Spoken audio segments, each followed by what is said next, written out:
Amables televidentes, estamos en la entrevista de Propuesta Semanal. Nos honra con su participación en esta semana el doctor Trajano Vidal Potentini, presidente de la Fundación Justicia y Transparencia, un abogado brillante que ha escrito decenas de libros en diferentes áreas de los temas jurídicos, académicos. Así que nos honra con su participación en estos momentos tan importantes donde es necesario tener un asesor jurídico en los programas. Muy buenos días, doctor Trajano Vidal Potentini. Bienvenido a Propuesta Semanal. Hola. Muy buenos días al país por este espacio, ¿verdad? En un momento, pues, definitivamente que trascendente y, ¿por qué no?, de mucho laborantismo en el ámbito noticioso. Esa obligación de informar, en este caso, como lo hacen ustedes, con objetividad. Justamente vamos a comenzar con el caso Antipulpo. Yo quisiera la opinión del abogado experto de esas medidas de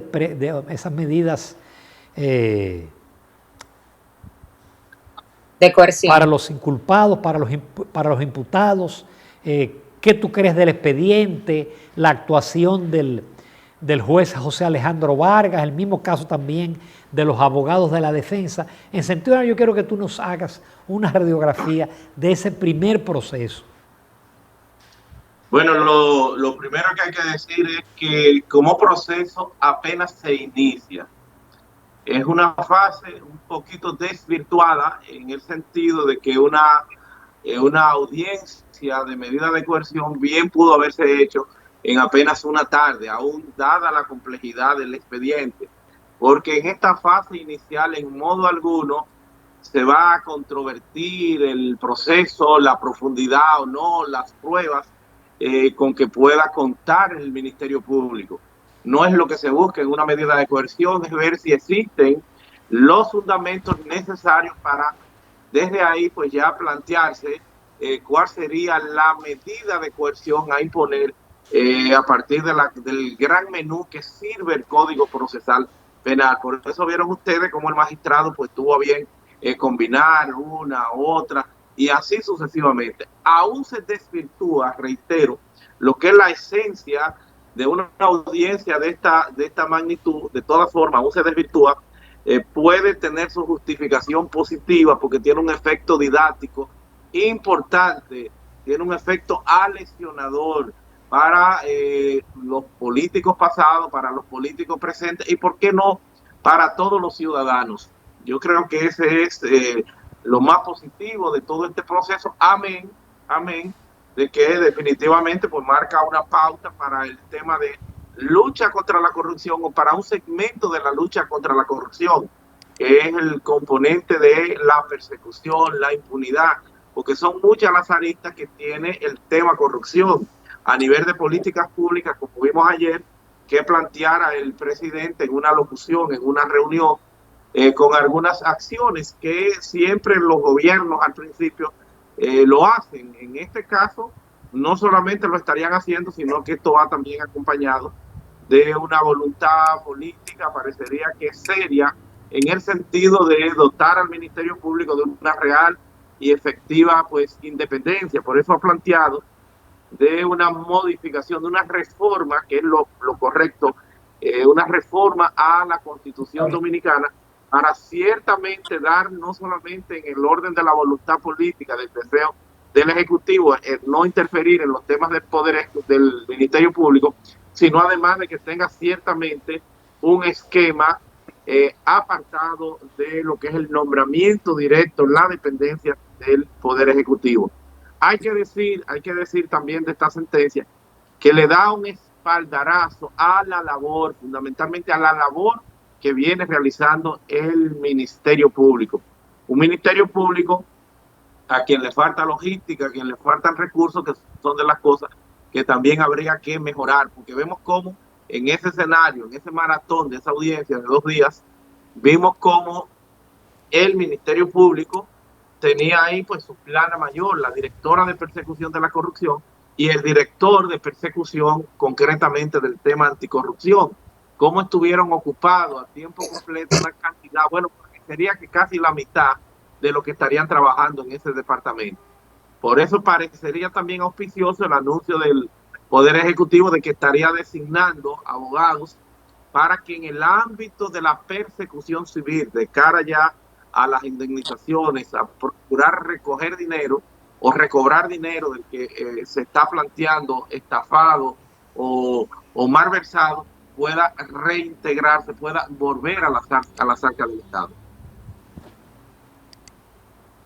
Trajano, cuando un caso es declarado complejo, como es precisamente este caso, para que tú le expliques a la población qué significa eso. Y también la población en muchos casos cuando se dicta una medida de coerción de 3 meses, dice, bueno, son 3 meses, ya en 3 meses lo van a sacar, eso no va a funcionar. O sea, ¿cómo se maneja en derecho estos términos? ¿Y por qué se dictan 3 meses de medida de coerción y no se dicta 1 año, por ejemplo?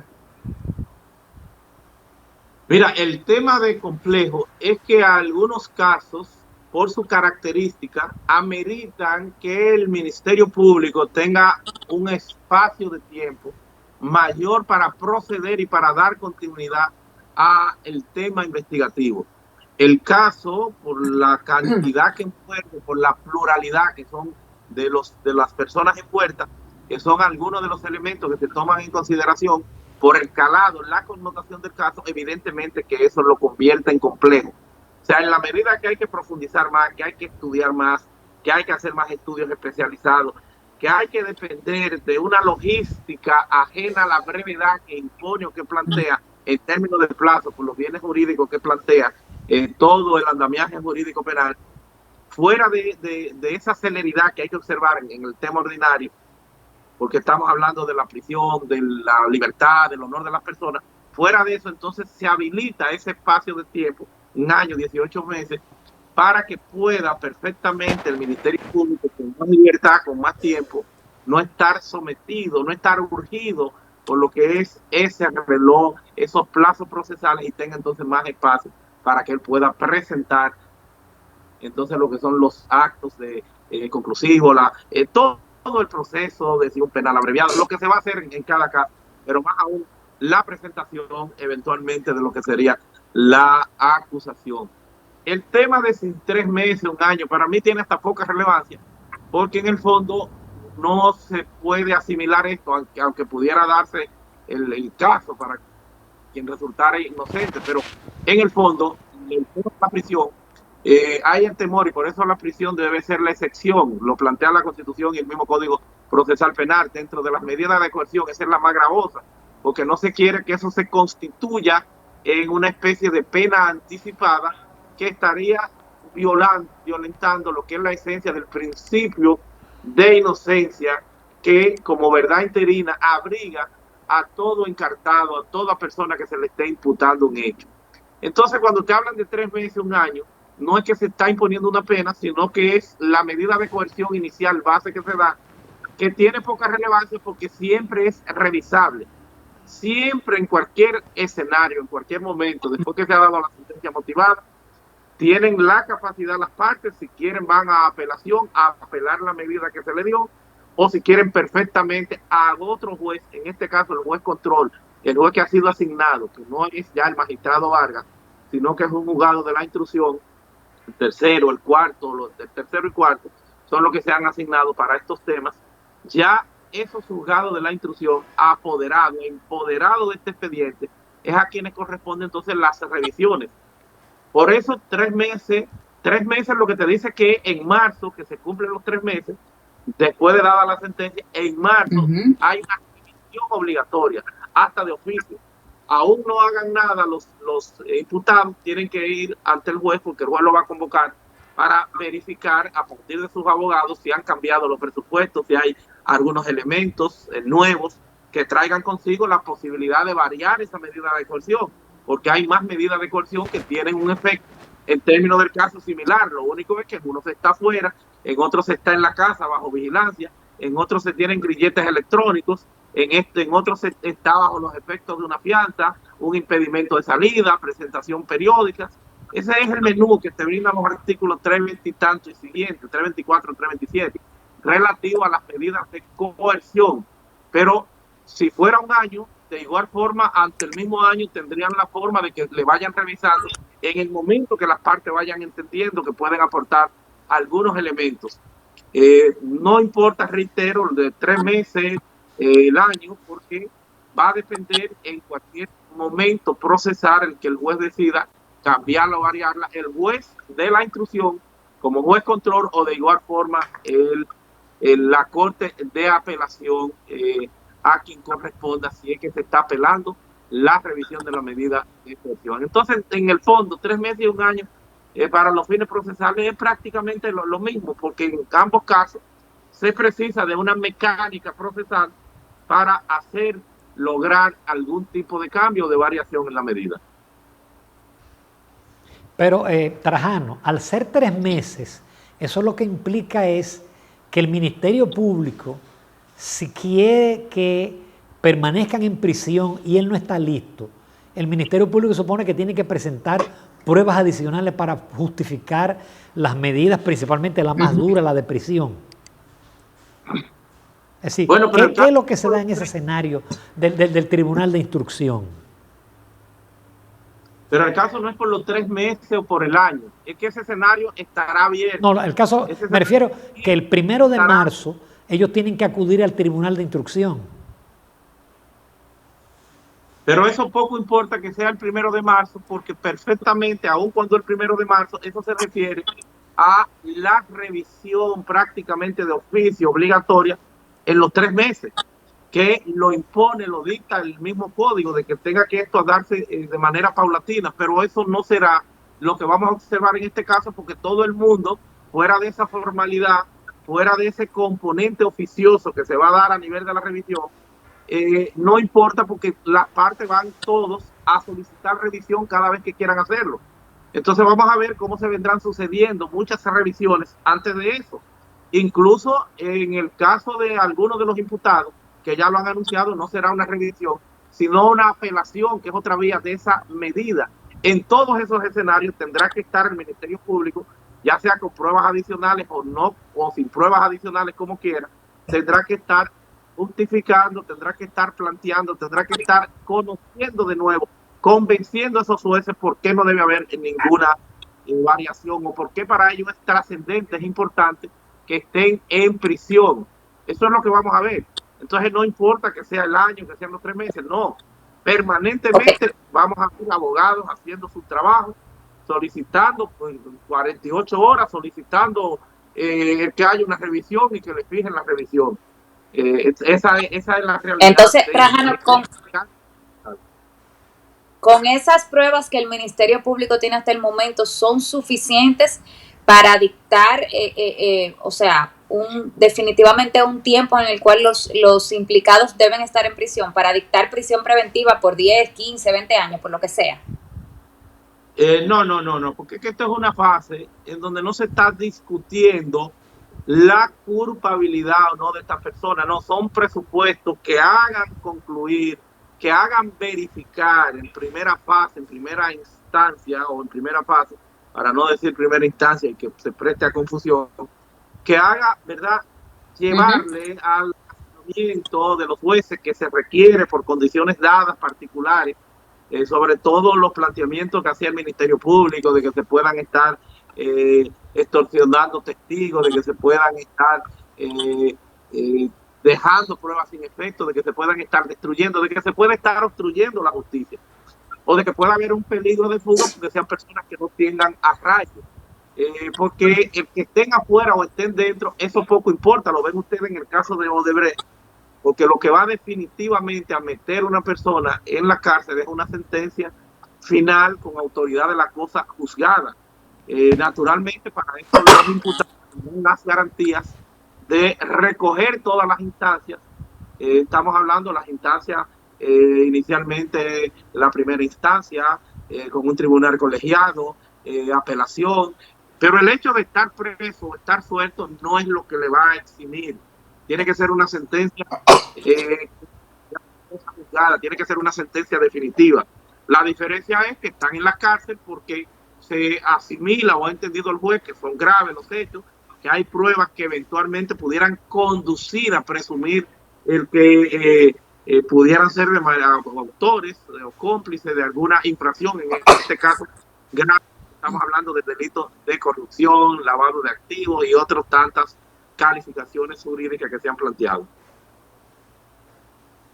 Trajano, y el Ministerio Público tiene un límite ya para presentar un expediente definitivo para que el caso vaya a instrucción y de ahí, por supuesto, al juicio de fondo, ¿no? El Código Procesal no le establece un límite al Ministerio Público. Claro que sí, la declaratoria, en este caso sería la declaratoria, para eso es precisamente la declaratoria de caso complejo. El caso complejo es lo que le extiende 12 meses, 18 meses, que es el máximo. El Ministerio Público, de manera inteligente, fíjate que estructuró un expediente al que le dio una denominación bajo antipulpo o pulpo, un imputado fundamental principal. Entonces, esto le da de entrada, dentro de lo que es la estrategia del Ministerio Público, esto le da complejidad al caso. Pudo haber individualizado esos casos, porque hay casos de estos que están individualizados, y es lo que van a tratar de hacer la defensa, para que un tema que no necesariamente tenga que ver con otro tema, salvo el denominador común que están planteando ellos, que es Alexis Medina, pero ellos van a tratar de individualizar a un caso de otro, porque para el mismo tema procesal, para la garantía de los imputados, de que en este caso tengan un juicio que se acerque más al componente justo, debería ser segmentado, debería ser apartado. Si no se demuestra una correspondencia sólida alrededor de todo esto, de que los funcionarios pues se reunían, de que los funcionarios estaban alrededor de este tema para enriquecerse y demás. Entonces todo eso, si no hay cómo individualizarlo, vamos a ver entonces cómo eso servirá dentro de la estrategia del Ministerio Público para darle esta connotación y esta gravedad, lo cual para el Ministerio Público es positivo dentro de su estrategia. Por eso ellos hacen una suma, 4.700 y tantos millones de pesos. Recuerden ustedes el abogado de Fernando Rosa, que decía, bueno, pero las imputaciones que se estarían haciendo por el tema nuestro apenas alcanzan 100 y tantos millones si fuéramos a individualizarlo. Entonces, evidentemente, que a ese encartado, a ese enjuiciado, le es más conveniente de que su tema se maneje al margen de lo que es la operación como tal, y posiblemente sea de más justicia de que esto tenga una visión estricta y exclusivamente en relación a las imputaciones que se le hacen al caso de Forper y así sucesivamente, salud pública y otros temas más, de que esté individualizado, porque el grueso parecería que lo están concentrando en la OISOE. Concomitantemente con este caso, el Ministerio Público puede abrir casos paralelos de distintos casos de corrupción. Bueno, no, él puede abrir como Ministerio Público, como órgano rector de la política criminal del Estado, como órgano encargado de la persecución, no solamente puede abrir. De hecho, parecería que tiene la apertura de muchas investigaciones en curso. Ya ellos lo han planteado, y quién sabe, es también lo que se pues viene comentando, de que eventualmente habrán otros apresamientos, habrán otros casos, y parecería que es previsible, porque está trabajando en muchos casos. Ya lo había planteado la magistrada Jenny Berenice, de que van por todos y contra todos. Entonces hay una operación en curso amplia, y el mismo anuncio que hace el presidente de la República de la necesidad de que hayan, tanto para este caso, pero para otros casos también, ya firmas, abogados contratados que acompañen al Ministerio Público, no como Ministerio Público, porque hay un tema de separación de funciones, sino ya, yo digo que tal vez lo más recomendable sería a partir del mismo Poder Ejecutivo, o si no de las instituciones que están envueltas en todo esto, que lo acompañen ya para el componente de la indemnización, para el componente civil, para el componente de lo que sería ya recobrar dinero. Pero esos dineros se recobran a través de un acuerdo, si se hace un acuerdo con el imputado, o a través ya de una condena definitiva, en donde una sentencia consigna no solamente el tema de la cárcel, sino las indemnizaciones civiles y ya su correspondiente ejecución por parte de esos abogados que le darán seguimiento hasta el final a todos estos casos. Mire, o sea que si el imputado, perdón, si el imputado accediera a devolver esos, o sea, ese dinero, esos bienes que robó al Estado, su pena podría disminuir. O sea, se hace eso, se hace ese tipo de acuerdo. Hay en el esquema de este nuevo ordenamiento jurídico procesal penal, es más que todo de justicia restaurativa, aun cuando existe también el componente aleccionador, cuando existe el disuasivo, el ejemplo de las leyes penales, para que otros pues no hagan la cárcel y eso, para que otros pues no repitan esa misma acción, pero en el fondo está ese principio de justicia restaurativa. Entonces de ahí que el Ministerio Público tiene la facultad, esto refrendado por un juez a quienes le sometan este acuerdo, un juez de la instrucción como juez control, y también en el escenario de varias figuras, el penal abreviado y demás. Bueno, ahí son muchos los acuerdos que puede hacer el Ministerio Público con el aval de los jueces, en donde pueden atenuar la pena, pueden dividir la pena, pueden en este caso atenuarla, bajarla, o pueden simplemente dejarlo sin pena. Por eso se habla de la delación premiada, son de las facultades que tiene el Ministerio Público. Fíjense que ellos, cuando entienden en el mismo curso del proceso que puede serle interesante, puede serle favorable la colaboración del excontralor de la República, Hermosé, por el planteamiento que habría hecho, por las informaciones que estaría dando ahí mismo en la medida de coerción, dicen en ese caso en particular vamos a variar la medida de coerción, el pedimento de la medida de coerción. El juez debe ser un ente independiente, un ente imparcial, un ente de equilibrio. Y como está, en este esquema se habla de justicia rogada, de justicia impetrada, justicia pedida. Y esto debe, pues, por eso tal vez se resultó un poquitito cuesta arriba de que si el Ministerio Público solamente pidiera la prisión domiciliaria, le agravara su situación. Parecería que eso puede ser un fundamento para que le agravara su situación en el sentido de que colocó, pero de igual forma también el impedimento de salida y el que la prisión fuera vigilada, se la agravó un poquitito, pero de todas formas en relación muy bien librado. Pero lo que quiero rescatar con esa parte es que el Ministerio Público tiene esa facultad, no solamente de atenuar, de disminuir, de bajar la pena, sino incluso hasta de hacer desaparecer la pena. Por eso tú observas también que en muchos casos te declara culpable Estados Unidos. Si te declara culpable, en vez de muerte o cadena perpetua que pudiera este crimen, claro, o este posible crimen, si lo hace y me simplifica la investigación, el seguimiento, sin efecto la condena en los niveles que se ha planteado y te la bajo a 2 o 3 años. Todo esto se da. Okay. Tarajano, en el planteamiento del presidente el pasado miércoles, donde anunció una serie de medidas, él habla de la elección, de una modificación constitucional para elegir el Ministerio Público por un órgano apartidista. Hasta ahora el procurador lo designa el presidente de la República y hay otras instancias que son electas por el Consejo Nacional de la Magistratura, pero el Consejo Nacional de la Magistratura es una instancia partidista. Entonces, ¿tú concibes de qué manera, tú tienes alguna idea de cuál mecanismo podría ser para elegir el procurador una instancia partidista? No se puede, es correcto el planteamiento que hace el presidente de instancia partidista, ciertamente como órgano constitucional, que es el Consejo de la Magistratura, no está inscrito en ningún partido. Eso es en el orden semántico, pero son decisiones de naturaleza política y son órganos políticos porque están compuestos por políticos. Estos altos órganos políticos, y siempre serán estas designaciones decisión de esos órganos políticos de temas de arte.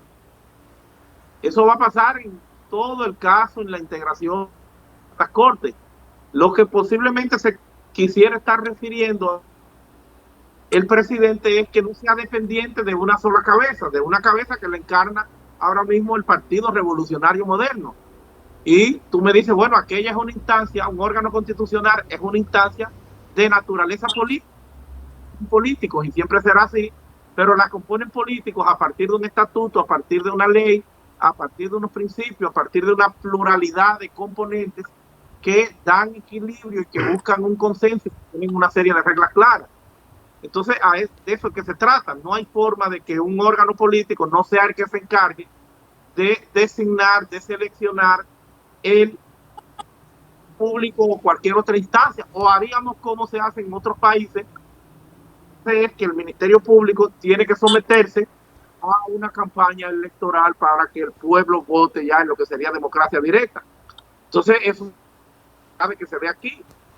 En República Dominicana, a partir de lo que es la democracia representativa, el Estado es un órgano especializado con una legitimidad secundaria en relación a los votos que tenga. Si es el Congreso, tiene legitimidad porque el Congreso es directamente de los electores. Si es el presidente, tiene primaria. Si es la Suprema Corte de Justicia, tiene una legitimidad secundaria porque no son designados, sino que hay un intermediario en su designación que no es un órgano constitucional que se llama Consejo Nacional de la... Y así sucesivamente. Entonces lo que hay que buscar es una primaria de la composición del órgano que se encargue a este Ministerio Público con ese estatuto previo de verificación de que hayan las garantías de que sea una persona que cuente ciertamente con la movilidad por un tiempo X, de que sea una persona que haya un rigor en lo que es el proceso. Algo similar a Cámara de Cuentas, a las altas cortes, a cualquiera de estos órganos constitucionales. ¿Cuál sería? Pudiera ser yo creo que sería más democrático, más que el Consejo Nacional de la Magistratura, que esto se le deje a un sistema parecido al de Cámara de Cuentas, que es ternas, que presenta en principio para que sean conocidas por el Senado de la República. Yo creo que pudiera ser ese el esquema, que es el del defensor del pueblo, que es el de Cámara de Cuentas. Ni siquiera el de la Junta, porque el de la Junta solamente en el Senado, y lo más fácil es que un solo partido pues pueda concentrar casi todo el poder. Aún no lo tiene de todas formas el PRM, sino que es conjuntamente con la fuerza del pueblo para hacer la mayoría calificada. Entonces a eso es lo que se refiere, que tiene que ser un órgano que te garantice eso, la inamovilidad por cierto tiempo y que tú tengas autonomía real, de que tu presupuesto no tenga que depender del Poder Ejecutivo. Son los parámetros. La receta, yo la que planteo en el momento, más que el Consejo Nacional de la Magistratura, la que planteo es que lo haga el Congreso Nacional en pleno.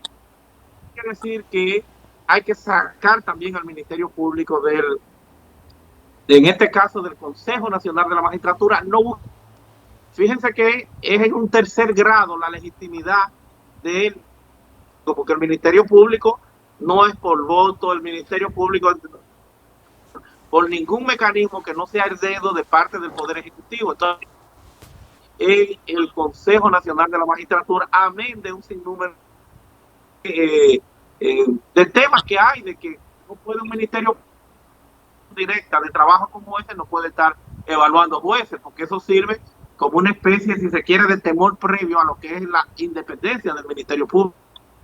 Los aspectos que hay que considerar en relación a ese tema.